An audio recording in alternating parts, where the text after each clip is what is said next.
How to be unhappy. Today we're going to talk about how to be happy.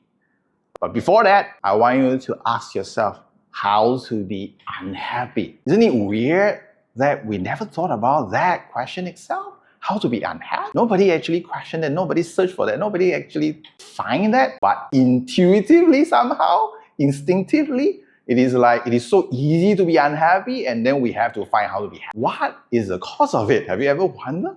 Because we are very much driven by our survival instinct.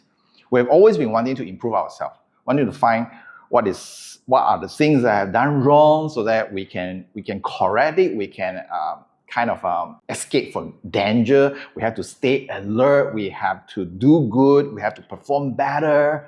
All of this kind of put us in a perception in our mind to constantly look for those flaws of life so that we can improve, we can be. But because of our mindset is always looking for the dark spot in all the white space, and that is a time that oftentimes causes us to put ourselves in that space of unhappiness. So how to be happy?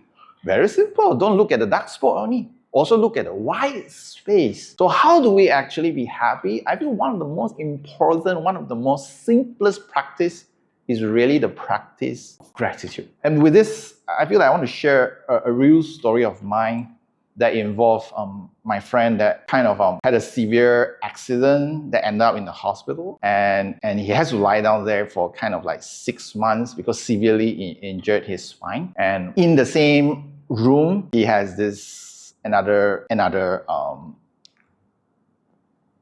friend or patient that is near the window, and every single afternoon this patient, this friend of his, has to being pushed out of the bed to empty the liquid that is in his lung. So that's the only time that this person get to actually see through the window, and he will describe to my friend that what is he seeing outside of the window. Sometimes he will describe that there's a couple there dating, there's children playing with the kites, there's a pond there, all the activity and all the beautiful sceneries that he described to my friends. So very soon that afternoon, every afternoon become the highlight of every day. However, there's one there that the nurse came in that say that he cannot. That's the last day. He cannot survive his own illness, and he has to go. And my friend get a shock, and that ended the whole highlight of the day. But he paused, he paid respect, and he made a request to the nurse. Can I be by the side of the bed? Can I have the window seat? So the nurse agreed to that. And then he gently pushed himself out to look out the window for the first time. And all he sees is a blank wall. And that really got a shock. Why?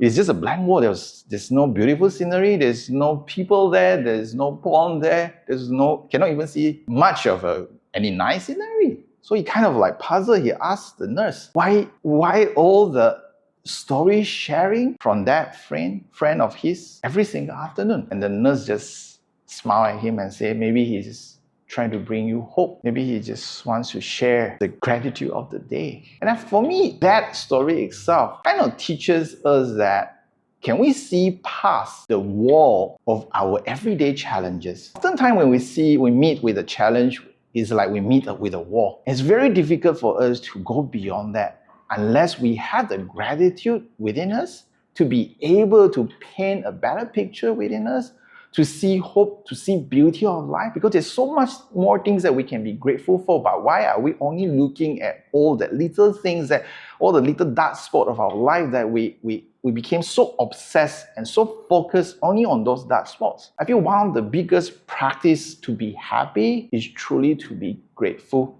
so that we can see past the blank wall and see a beauty of life. Sometimes the beauty is real out there. Sometimes the beauty is truly a story that we can create from within. I feel that is one most important tips to actually be happy.